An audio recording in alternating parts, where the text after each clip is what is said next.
Thank you for all those of you who've logged on. This is our first coffee and conversation event since February. So we're very excited, very pleased to be able to jump back into our regular programming with an awesome guest this morning, Sandra Dickerson, which I'm going to introduce in just a few moments.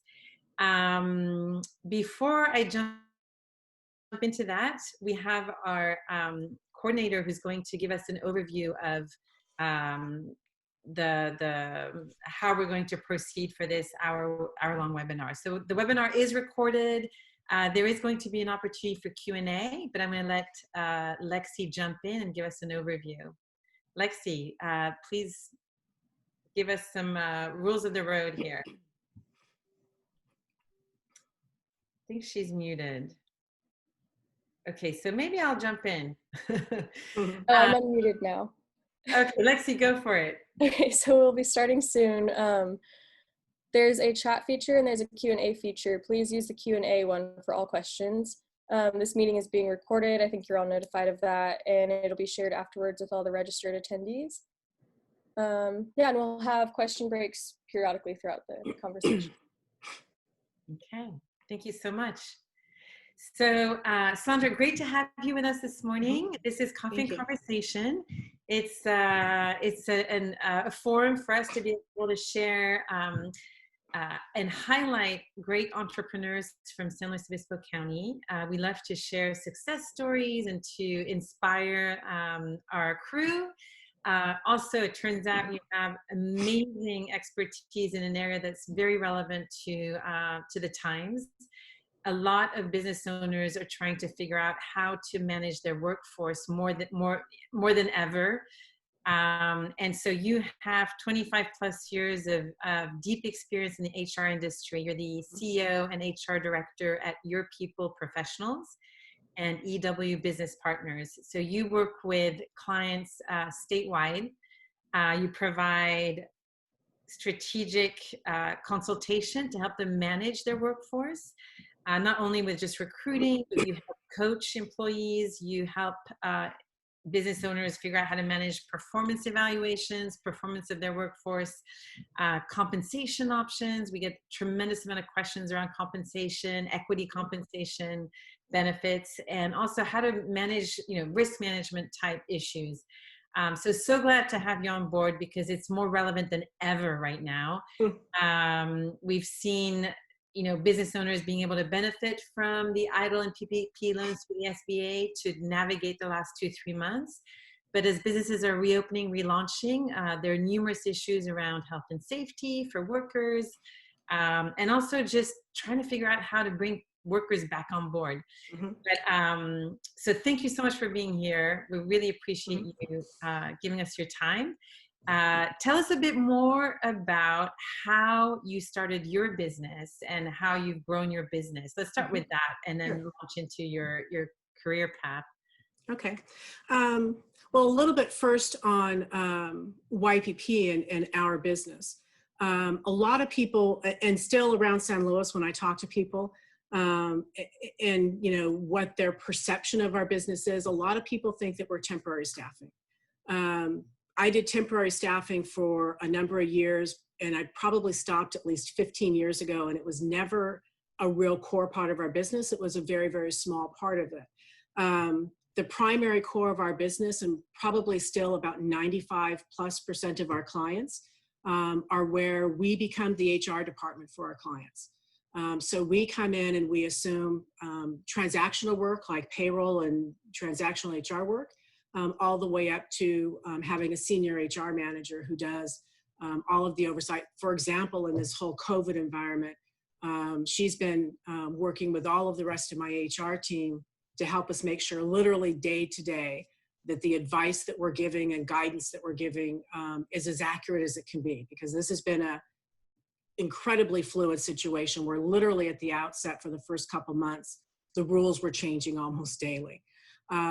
So that's really kind of the core of who we are. We have a very diverse client base all over, as you said, through California, and we have a growing number of clients who actually have employees in other states as well.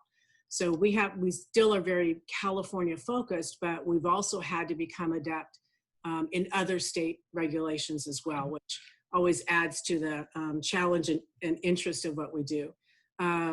We also do some talent acquisition, which is full-time retained recruiting searches. And then lastly, we do also still do some consulting on just a hourly or a retainer kind of basis. So what that does is it gives us an incredibly broad depth of HR expertise. And as you mentioned, I've been doing this actually 33 years now. And in that time, what we do has changed dramatically. YPP and HR Your Way, which is now the name of EW, generates multi-millions in revenue, and we provide services for thousands of what we call worksite employees, which are our clients' employees, where again, we've stepped in and become the HR team. Our client base is also incredibly diverse. I have clients that have been with me for years with 1 or 2 employees to our largest client, most of you I'm sure in San Luis know Meathead Movers, with in excess of 400 employees. And within that, all different kinds of industries. And I'm incredibly fortunate that we've had a lot of clients with us for a very, very long time. It's not often that we lose a client. Usually it's because they've been acquired or have gone out of business. In fact, last fall we celebrated 30 years with Mike Lemos, and many of you around San Luis again know Lemos Feed and Pet. Mike had 4 retail stores when he started with us, and of course is at 14 stores throughout the 2 counties in Santa Barbara and San Luis Obispo County now. And we have a lot of other clients who are coming up on their 20th anniversary with YPP. I actually didn't found YPP. I had the incredible stroke of luck, I call it, back in 1987, just after I had finished my college education, went to work for the founder, at that time still thinking that I wanted to be an accountant. And one of the great things about the founder was her ability to really recognize where people really fit best. And I started on the payroll accounting side of the company, and very shortly after that, her HR manager left, and she moved me into the HR role, which was ideal for me. I've loved it tremendously over all these years, and enough that, after I'd been with her for a number of years, I actually started going back to law school with the intent that I was going to leave the company when I was finished and practice employment law. And about halfway through law school, she presented a coworker and I with the opportunity to purchase the business from her. So we completed that January 1st of 97.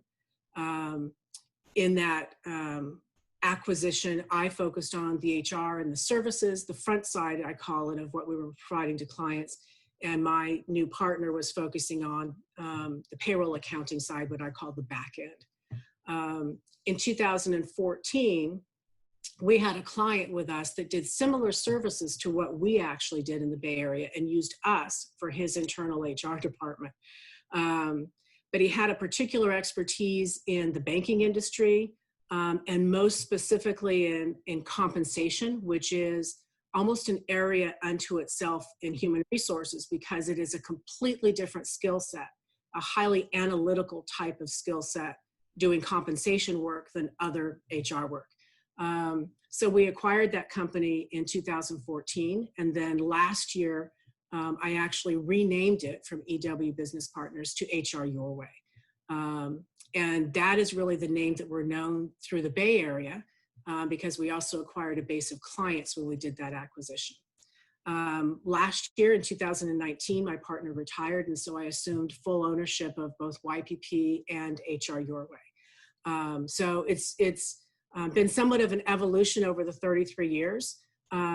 Even though I didn't found it, I was there pretty much at its infancy, because it had been in existence only about 3 years. And so, I really did a lot of the development, both with the founder and then the development of the company and services and stuff since then, since acquiring it in, it's hard to say, 1997. So it's been some time at this point. So Sandra, let me ask you this. How many employees do you have, and are you still involved in the hiring of each employee? Are you still very much involved in that process? I am absolutely involved. We have, on our corporate staff, we have about 18 employees. What's interesting with that, and one of the changes over the years, is that based on the number of worksite employees, the clients that we have now, um, you know, even 10 years ago, we would have needed a lot more staff than we need today. And so my business has evolved just as so many other businesses have, with the use of new technology. We're able to do things a lot more efficiently than we used to be able to do it. And I'm really focused with my team on how do we keep improving, how do we keep adding services, how do we keep doing what we're doing in a more efficient way. And a lot of that is implementing particularly new software tools that we can add on to our main platform that we do payroll and HR under. And so that's allowed us to be able to continue this growth that we've been having without having to add a lot of staff. But it's extremely important to me who our employees are, because our team is very critical. And honestly, last year, I made some of the worst hiring decisions I've ever made. Why? Can you elaborate on that? So, sure.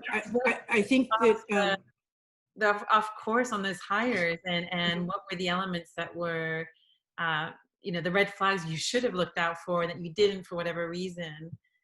I think that with a couple of them who were more at my administrative level, it was the challenge then of the very, very tight labor market and finding qualified people. I already have a problem on the Central Coast area, finding qualified, experienced HR people who can work in what I call my world. My world is very different than a traditional HR role. My HR generalists, my senior HR managers deal literally every single day with the kinds of issues that many HR people in this area, simply because of the size of the companies that we have, don't deal with very often. So at any given time, we normally have at least 25 leave of absences open, for example, that they all have their own complications. Right now with COVID, that of course has just exploded on us, and we have a tremendous amount of them. But just day to day, the challenges that we have are very difficult. And so an average, and I don't mean that in a derogatory way, but an average HR person quite often has a very difficult time adapting to our environment. And they always say, I didn't realize how much I didn't know. Because in my world, your level of expertise rapidly escalates, as it has to in order to deal with just the day-to-day things that are coming up. So it's already difficult. Mostly lack of expertise, or lack of not the right skill set, that where you were disappointed with the skill set they brought to the table. What were the main issues? Is that sure? So one person that I hired had in excess of 20 years experience as an HR manager in lots of different companies. There was, however, there was not a lot of depth to what that knowledge was. And that becomes, in my environment, rapidly evident. And again, we did all the testing, we did all the interviewing, and I just blew it. My leadership team and we just misjudged it. So that creates... Sandra, how learning from that, how would you troubleshoot today? How would you... Okay, I made that mistake. Next hire, here's how I'm going to handle it. I mean, do you have a new technique in place, a new strategy in place? I didn't, because I've developed that for so long. And again, we already do pretty in-depth interviewing in that. And I will say that the new hires we made after that were significantly better. But one of the advantages of me having the HR Your Way business that is based in the Bay Area, we have an office in Pleasanton, is that one of those, actually two of the positions, we recruited out of that location. That access to a broader base of HR expertise in the Bay Area made a huge difference for us.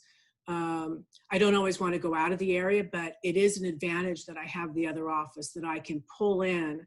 When I was hiring an HR generalist there last fall, for example, we could not believe the amount of candidates we had who really had a pretty deep generalist background. And when the you same thing say, with an administrator. and when you say we do so what is your process, the in-depth interview, and so what is your process? How do you go about Sure. the, Sure. Well, my talent acquisition manager initially does all of the recruitments for my corporate staff. And so, we have a number of assessments that we do. Some of those are hard skills assessments. For example, everyone on my team has to be able to use certain kinds of software, Excel, Word, that kind of thing. And so we do some assessments for that. We also do some HR knowledge assessments. Or if it's on my payroll side, we'll add some payroll or accounting assessments. Those are really are these actual like tests or questions, or tests. they actually literally take? Okay. Wow. They are actually, they're electronic tests Okay. that will help us identify. You can look at a resume and someone says, I've done this and this and this in HR. But when you test that actual knowledge, you can identify how well they really know it. Then in our interview, we also do a lot of general questions, but we really do a lot of what I call situational questions. And we've developed a lot of those from actual situations that we have that come up frequently with clients to figure out, does this person really have the fundamental knowledge that we need to have in our role? And more importantly, do they have the ability to communicate that with our clients? We're not an internal HR team that can go in and say to a supervisor, no, you can't do this. You have to do it this way. Our job is harder because what we have to do is educate our clients or their supervisors and managers and coach them so that they understand what the issues are and why they need to do something in a particular way. And so that's an added skill that someone needs to be able to have. But those situational kinds of interview questions, I've always recommended that even our clients who are doing their own recruiting use those, because they do help you get behind what, everybody has taken lots of training on how to get through an interview. And here's the standard kind of things that you should be prepared for. And they've got their rehearsed answer on how to get that. And what's really important is when you do a situational interview is that you do not just take an off-the-cuff initial answer. If it's really not thorough, you need to push further because that's the way that you get to what is the real level of knowledge that this person has. It's critical for me because literally every single day, every single email and phone call that my staff have with clients or our employees creates liability to YPP. If we have given wrong information that could potentially create a wage and hour claim or a wrongful termination claim or something like that. So I have to really be confident that the staff I have either have the knowledge or while we're in that training process with them, that they know and are coming to the senior HR manager or myself for guidance so that we can make sure that what they're communicating is appropriate. So it certainly makes our recruiting challenging. But at the same time, right now, for example, with the staff I brought on last year, I have probably the strongest team of people I've had in a very, very long time. Mm-hmm. Part of that is because of the ability to recruit from the Bay Area as well as here and really find the most talented people that I think are going to best be able to work in my world because it's so different. Right. I'm guessing your team was likely remote. Has it always been remote? Is it more remote now than it ever was? So how is that working? How are you managing that piece under the COVID situation? Most of our people have always been in the office. I've had my business relationship manager who does all of our sales and marketing has been remote always. He's always worked from home. And we had one employee that moved away from Pleasanton up into the mountains a number of years ago. We didn't want to lose her. So we've had her doing remote, and she does payroll and stuff from home. And that's worked really well. With COVID, even though we are an essential business because of processing the payroll for so many employees, I chose to close the offices. I have a lot of employees that are higher risk, and I just didn't feel that it was necessary to have people in the office. My Pleasanton office has been completely closed. My Santa Maria office, I have a couple people who didn't have as much ability, felt they could work as effectively at home, and so they're in the office. There's a few other people who go in very part-time. I go in every other day, usually just to sign checks or some things like that that need to be done. But for the most part, everybody has been working remotely from home. I'm really proud of my team to be able to say that I've listened to lots of CEOs and others who have said that it's not working well for them. They're seeing lower productivity. Our productivity is actually up. The team, and I laid 2.5 positions off at the beginning of the COVID environment.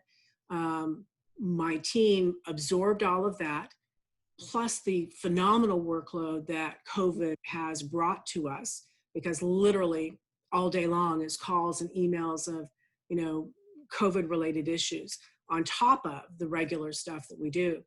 We've picked all of that up, and we've also been working through some of our process improvement projects that we'd really been trying to get to. So working remotely has been incredibly effective for us.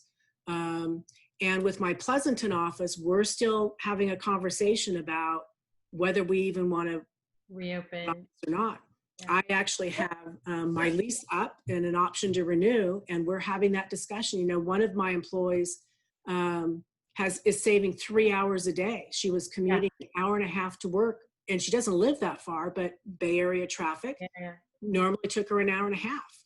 So we may not reopen that office. We've it's funny that you mentioned this, that we've certainly seen an increase in productivity on our end as well.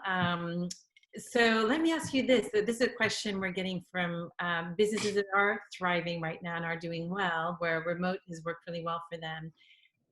But they're not sure what should the long-term strategy be. So is this the new normal? What's your long-term strategy with your workforce? My personal opinion is I think that we are too early into this to make a long-term decision really about what that new normal is going to be. And that's why, as I said, we're talking about the Pleasanton office, but I'm not going to make any decisions for probably 60 days. Because I think that what we have to get through is there's an initial phase, in my view, when employees are working from home, everybody is pulling together. COVID is this outside thing that has hit every single business. Everyone has been incredibly engaged in understanding the impact that this is having on who they work for and others. But I think that what's going to happen is some of that is going to start fading. So I want to kind of wait and see long enough of this increase in productivity that I have, for example, how sustainable is it going to be? And part of that is I just about a week or so ago, just did a survey among my staff to kind of find out how are they feeling working from home? What challenges are they having? What else could we do to alleviate those, to help them, ease that? And some of it is some of the emotional aspects that people are dealing with. And then we've got employees who, the ones I think have had the hardest time in all of this are those with children out of school, out of daycare. And I think we have to see what that longer term impact of that is going to be on people. So again, we're having the discussion on Pleasanton. I'm not having any discussion about not opening my Santa Maria office. And I think we have to, again, I've got kind of a 60-day window in mind to see how over this next 60 days it really goes. I do think that I have some employees that are going to continue working remote as long as we need to protect them from COVID, just because they're at risk. And they're able to work remotely. It doesn't negatively impact our business, and I'm just not willing to take a risk of having them come back in the office. So do you think for business owners at the end of the day, what we're learning from this, that we should just be adaptable, and depending on each person's true personal situations, do they have kids at home or not, daycare or not available? Are they commuting 3-4 hours a day to get to work? Are they being more productive in the office versus at home, or vice versa? So is it going to engage us in being a bit more sort of custom focused in the way we work with our employee? Have it be more of a customized approach? I think that's certainly what we're seeing. I've been really pleased out of all of this with the level of adaptability that we're seeing with our clients. There is somewhat of a natural balance that has to be done.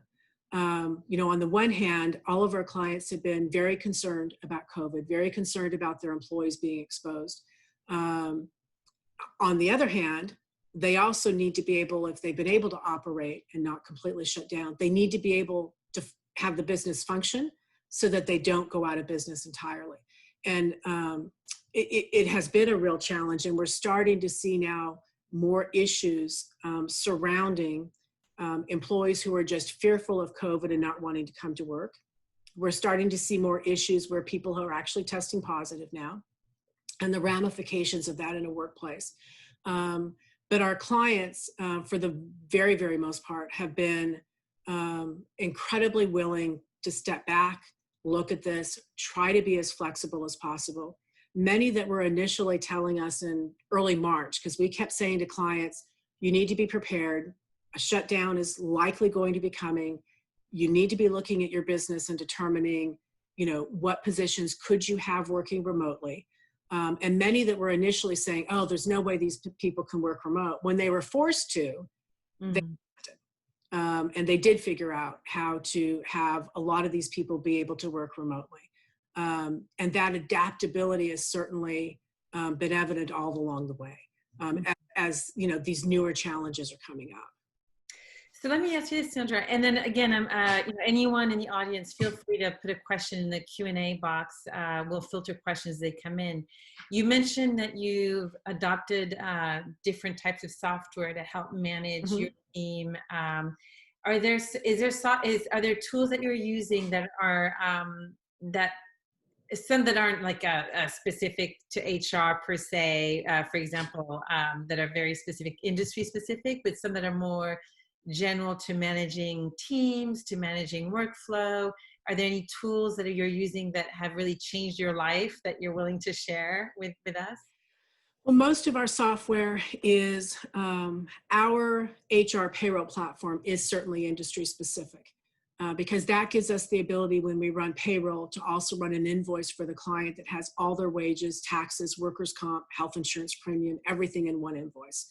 And then we pay all of those things out for them and reconcile it all. And a lot of what I'm doing in terms of additions are modules that we're able to add into that to greater expand what they can do, develop job descriptions, do their training module and that kind of thing. There are still a few outside platforms that I'm using simply because what's been developed for my core software isn't sufficient for us yet. One of the best ones that we've come across in a number of years that we recommend all the time to clients is a performance management system through Threads. Threadsculture.com, I think it was, has been a phenomenal way to actually do performance management versus performance reviews. Really moved away, most people have, from that concept of a 90 an annual, formal review that nobody likes. And employees most of the time don't ever feel as fair, to a real performance management system where there's continual feedback. And then the value of this particular one is that it was designed to incorporate how that employee fits within the culture of the company. The founder has a video on his site about why, his own experience with having that perfect employee from the point of always getting every task done, but nobody in the company could work with them. And that performance, that old model didn't have a way to recognize that and the impact that that person could have on the culture of the business. So it was really developed specifically for that. And again, everything else that we've looked at is just not as robust as that particular one. That's a great tip. So it's threadsculture.com. Yes. Yeah, because performance, we did have a question in the Q&A around, creating accountability. How do we ensure that performance is maintained and keep, that employees seek to exceed? It sounds like this is a tool that could help manage that. Mm-hmm. Very much so. Yeah. So, and not only from a performance perspective, but also you were saying from a culture fit perspective. Correct. Yeah. Yes. And a lot of people, we've seen it over and over again. In years past, I've kind of done the same thing until I, learned pretty quickly that it is not good for a business to keep someone, no matter how good their skills are, that cannot fit within the company, cannot get along with their coworkers. That individual can destroy the culture of a business, the morale of your employees very quickly. Mm-hmm.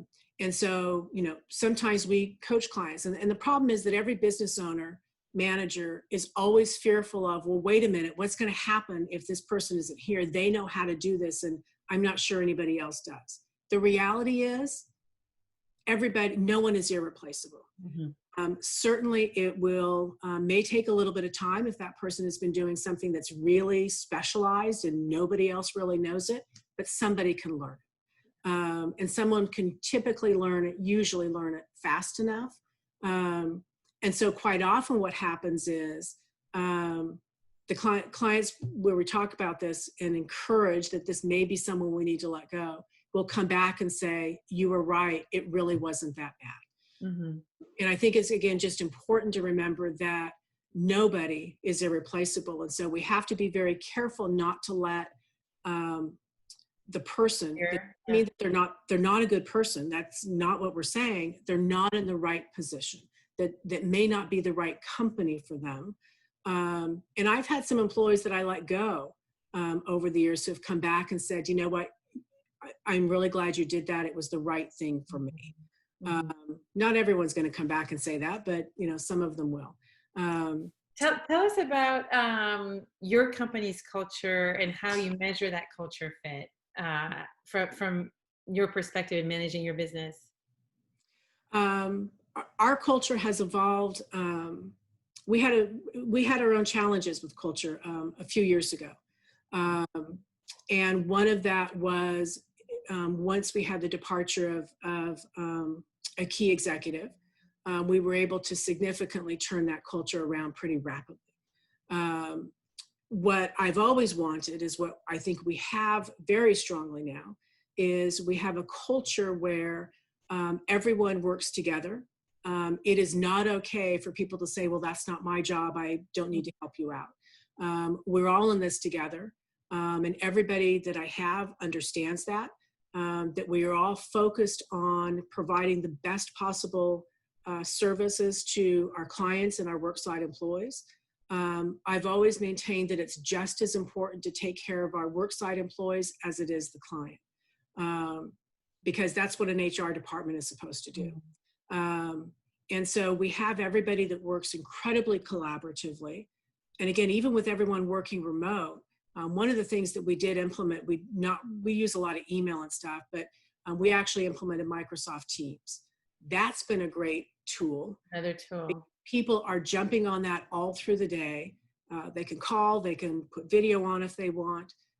We're also doing a morning Zoom meeting, 9 a.m. every morning. We have a staff meeting. And that's been our way to keep everybody connected. And that has also really helped us keep that culture together, that everybody is seeing and connecting at least once a day. So I think that the collaboration for me is what's most critical out of our culture. Yeah. So I have a question here in our Q&A. have you ever run into privacy issues around employees not wanting cameras in their homes through Zoom? How does a company navigate that and impose meeting attendance? So, I mean, I guess you could attend the meeting without the camera on, but you know. You could. I would certainly have a private conversation with the employee to try to get to the crux of what that issue is. What I found with some of my employees, for example, is when we first started doing Zoom, I think some of them may have been uncomfortable with their environment compared to others. The reality is we all have different home environments. And so what they did is they, put up the backdrop. So that environment is blocked. Mm-hmm.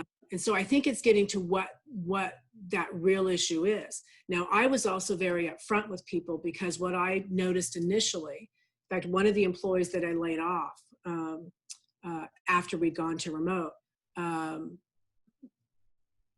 of prompted this for me because I was still working in the office myself. And she came in one day and said, "Oh, it feels so good to get dressed today." And I looked at her and I said, "What are you talking about?" "Oh, well, she was working at home all day in her PJs and didn't do her makeup and, it didn't prepare as though she was going to work." My business development manager has been working from home always. And he and I put together something that was actually a really good set of tips we found on how to work from home. And the fundamentals of that was, you need to act as though you're going to work. You need to get up, you need to get dressed, you need to be professional. And my personal opinion is I don't think you can really function at that level in your pajamas. I think that there's just a different mindset. So, part of that is getting to what that is. And I know I've had some employees who didn't want to put their camera on because they didn't really get ready for work that day. Mm-hmm.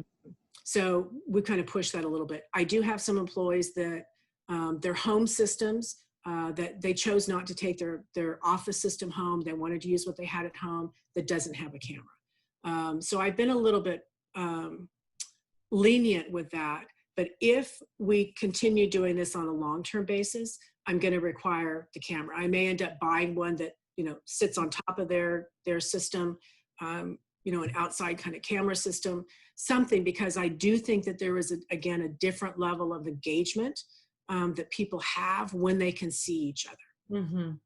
And that's shown. I've tried to do some fun things while people have been at home. We spent one of our staff meetings one day doing a COVID bingo. Has nothing to do with HR. It was just fun COVID questions. One of them, for example, was you can talk about Tiger King because everyone had been joking about, who's watched Tiger King. And so we just did a really fun bingo. We do, and we did it again last Friday. We've had some Friday afternoon wind downs where we do our staff meeting at 4:15, and everyone can have a cocktail or wine and we chat. And most of that is to keep that social connection that I think people miss when they're working at home. People get their kids in the picture with them or their dogs. We had one whole day that everyone was showing their dogs, and just some fun things like that. But those who don't have a camera miss some of that. They're just not able to engage at the same level. Right. Yeah, that's important. It's a mindset. If you're Yes. remote, you have to ensure that you can keep the professional, ethical, moral mindset, front of line. Yeah. So we were talking a little bit before we launched Coffee and Conversation. Something that we're seeing a lot of business owners struggle with is recruitment. They've lost their employees. Employees are in a place where they're the recipients of great benefits at this point in time from the EDD. They're not necessarily eager to go back to work. How are you helping business owners figure out how to overcome that hurdle? Because that's something that we're not sure how to advise on that. Mm-hmm. And unfortunately, there's not an easy answer. The problem that we have, I think, is twofold right now from what we're seeing. One is, and I'm sure you've heard that, is that the federal subsidy of $600 a week has put a lot of people in a position where they're making more money on unemployment than they make working. My part-time employee that I laid off, and she's just our entry-level person. There was nothing she could do remotely, so I had to lay her off. She makes 2.5 times on unemployment what she made working her part-time hours. And I will say that it's not only those employees who are not wanting to give that up. I've had numerous conversations with clients who were agonizing over, okay, I'm getting my PPP funds, or I have my PPP funds, I'm supposed to call people back. But how do I do that when I know my employees are making more money on unemployment, and I'm going to call them back to work and tell them they have to give that up? So that's been really coming from both directions. It's been very, very challenging. We are getting employees who are refusing to come back to work. It puts us and our clients in a tough spot because we have to say to them, look, you are being recalled back to work, which means you're no longer eligible for unemployment. And we do have to notify EDD of that. We actually, had to develop a form that is the standard form that we do that with. I will say for the most part, a lot of our employees have been coming back to work. The next challenge is what we're seeing. Sorry, on that note, to encourage them to come back, have you seen the need to provide bonuses or provide some kind of additional compensation during that, the 8-week, 24-week period, just to get them back on board? And then maybe they get a bonus to come back, but it's a one-time bonus and that's okay, and the employer is willing to step up on that? We're not seeing a lot of that. What we did see was at the outset, some of our clients who were essential did, and we didn't put it in the hourly rate. We made it very clear that it was a temporary increase. So we actually put it under a different pay code that was a special pay rate for a period of time for COVID. And so most of those were about $2 an hour. And then each business has to kind of figure out, and many of them have started pulling that away now that other businesses are up and functioning and able to have their employees working. So that incentive pay certainly was done at the outset. I've not seen any of our clients doing that to bring people back in at this point. You certainly, PPP funds can be used for, quote, bonuses. So you could do some of that, but I'm not seeing a lot of that happening. What we're running into now, though, is two additional problems. One is this federal unemployment issue, which I know a lot of people at the national level, I've raised it with Congressman Salute Carvajal's office. There just doesn't seem to be a recognition that it does create a problem. And I understand some of the other dynamics of why it's given in that, but it does create a problem. The other problem that we're also having is people who are needing to be called back to work that do not have daycare or childcare. So now we have a next level that we have to look at. We have to start now looking at their inability, once they're called back to work, to actually work, may also now trigger federal expanded leave for childcare issues. So that's one dynamic. And we are getting a lot more people who are just simply not wanting to come back because they are afraid. We have one client where it has become pervasive in that organization and they can't function remotely. They're a financial services company. They have to be open. People have to be in. They have to have tellers and others, running the operation. And we're getting a lot of employees who literally are hitting massive levels of stress because of their fears of coming in and potentially being exposed to COVID. And from an HR perspective and an EDD perspective, Sandra, is that a legitimate reason to not go back into work? Is that legitimizing? No. And in fact, the EEOC just clarified that again, that a fear of COVID by itself is not a sufficient reason for someone to not come to work. Does the employer have to prove that they're taking all the health and safety, implementing all the health and safety guidelines, and as long as those are being implemented by the employer? I guess the real question is, what if the employee can prove or can state, my employer is not implementing any of the guidelines to the level where I can possibly feel comfortable going back to work? Correct. And then they're going to have a legitimate argument. Then that is legitimate. Okay. Yeah. And so that's why it's important that what we've talked about with our clients, for example, who are reaching out to rehire, we kind of built a template notice for them. Although we've encouraged them to call and email because that's a faster process, but to follow it up with this template notice. And as part of that, they drop into that, what are the specific safety precautions that they have initiated so that employees know, we've put up, the plastic shields. Everyone's required to wear a mask. And make sure that they're outlining that for employees so that they know all of the things that are being done to protect them. And so, doing as much as possible to alleviate those concerns that people have. Mm-hmm. Mm-hmm. Okay. Yeah. So opening it up to some questions here again, I think we've actually addressed a lot of the issues here on the Q&A.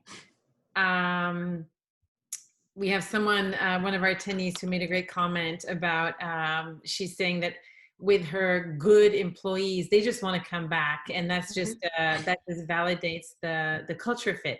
Yes. The people that fit the culture want to be back at work. They're not looking for excuses to stay away, or yeah.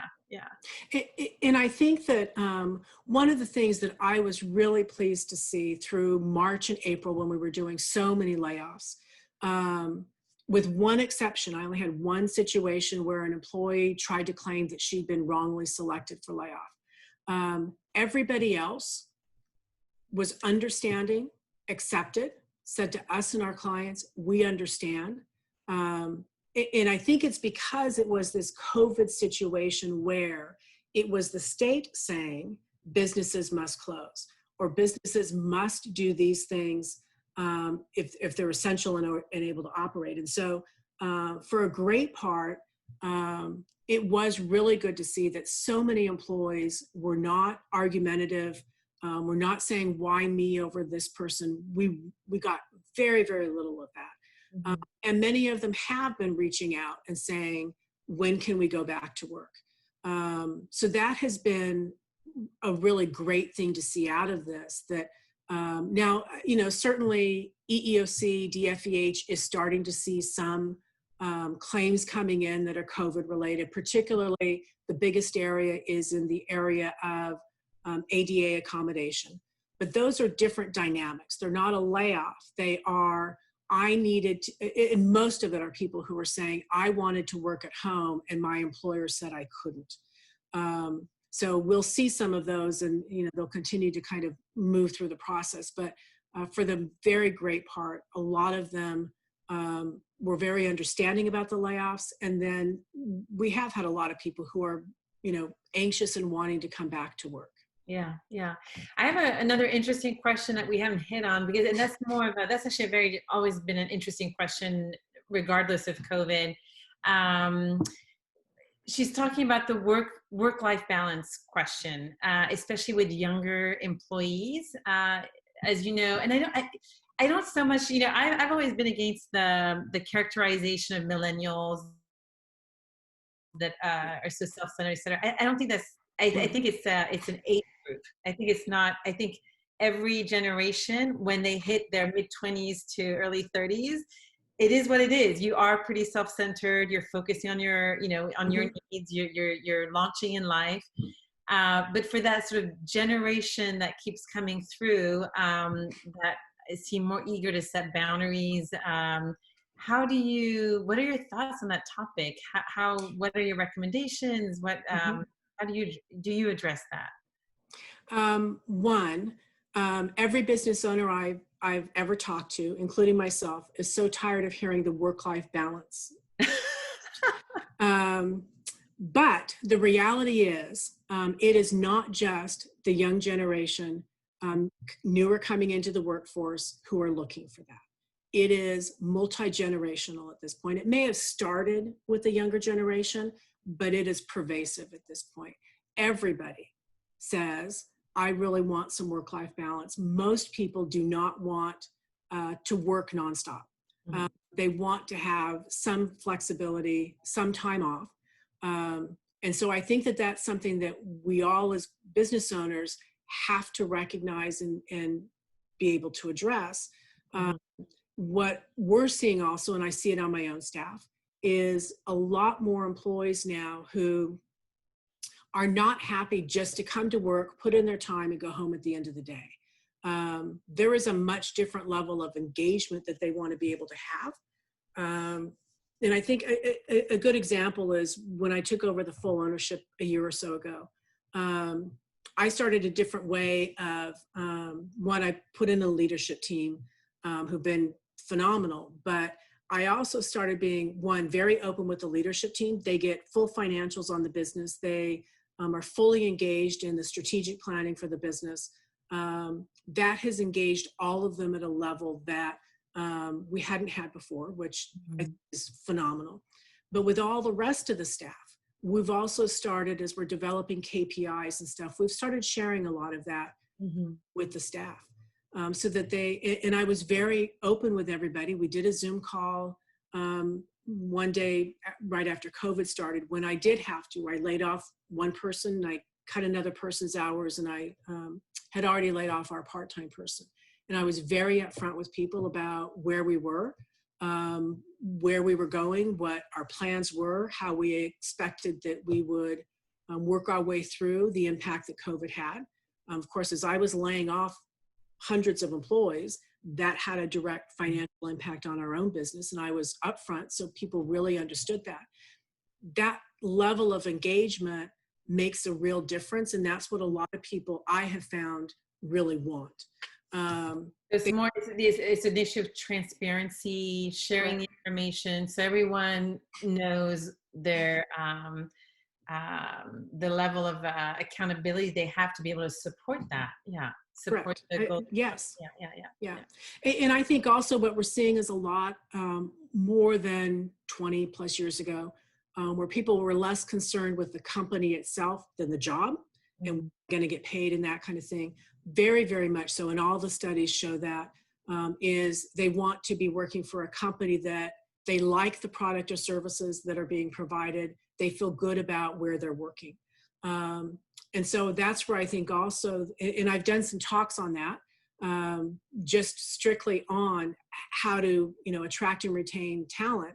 And part of that is understanding your brand, what's out there about your company, and the message that you're giving to your candidates and your employees needs to be mirrored by what they're finding out in the world, and the things that are being said about your company, because you'll lose employees if those aren't consistent.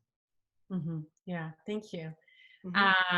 We have a really interesting question from one of our attendees. So she has staff that some of them are part-time and hourly, but she still wants to be able to provide them leadership roles. But raises don't necessarily make sense because they would be overpaid for their core role.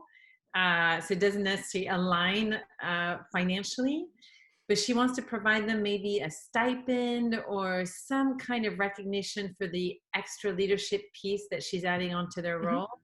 Have you had any experience with that? Do you know any strategies on how to implement that you've seen work well? Not particularly, but I will tell you where I would go with that. Because I haven't seen that with part-time people where clients have wanted to do that, which I think is an interesting concept, certainly, that I would assume the point of that is to develop some of that long-term talent that may eventually move into maybe full-time roles or even if it's part-time, but be able to take on some supervisory or other leadership kind of position. What I think I would do with that is identify certain performance metrics with that. What are you expecting them to learn? And when they achieve that, bonus them. The key thing with that, though, is your part-time people are almost certainly hourly non-exempt. And so you do have to remember that when you do that bonus, it may trigger a retroactive review of overtime to readjust the regular rate of pay. So if you do that, make sure that you're reviewing that with whoever does your payroll and understands regular rate of pay. Because if you have an hourly employee, non-exempt, and you pay them either a regular for example, I've got some clients that do monthly bonuses. Those bonuses, when they're paid, retroactively affect the overtime rate that you may have paid, the employees may have incurred already. So you need to make sure that you're looking at it properly from a wage and hour standpoint, but that way you can identify and say, when you have hit this particular goal, we'll reward you with a bonus. Then you set what the next goal is how I that's how I would do it. Okay, interesting. Okay, great. So Sandra, we're gonna have to wrap up. It went so fast. But this is interesting because this is kind of the business is business, but at the end of the day, we're all people working together, collaborating, and it's all about these professional relationships. And so, any parting words of wisdom on that note? I actually had kind of thought about that one a little bit because, as I said earlier, I've been doing this for 33 years. A few of the things that I've learned that I'd like to impart is, one, we don't know everything. So I think the best business leaders I've known are those people who are able to acknowledge that and recognize you don't know everything. You certainly want to try to learn what you can, but it's really important that you rely on actual experts. There's nothing wrong with either having a group of advisors, reaching out. For example, we helped found with Bob the CEO roundtables, but there are ways that you can engage with other leaders to be able to flesh out the information that you don't have. And I did that a long time ago. I have long time industry friends. We're competitors to an extent. We're in the same business, but there were some of us who worked really tight together on some state and national boards, have developed very long time friendships, 25 plus years. We still call each other and help each other out. We openly share what our successes have been, what challenges we're having, and that has helped all of us be able to improve our businesses. So as a leader, making sure you have your peers and mentors in place and having that system in place. Yeah. Absolutely. And again, being able to say, I don't know this area, how can I understand it better? And there's nothing wrong with doing that. Again, none of us can know everything. And so I think that that's extremely valuable. I also think that the team you build internally is extremely important. And again, even on a day-to-day basis, I may be the ultimate decision maker, but very often I will defer to someone on my leadership team and say, let me know what you think here, because this is really your area of expertise. And so and as our business gets larger and larger, you're not able to be into the day-to-day as much, and your technical knowledge in certain areas may not sustain itself. And so you have to be willing to know that and say, that's okay.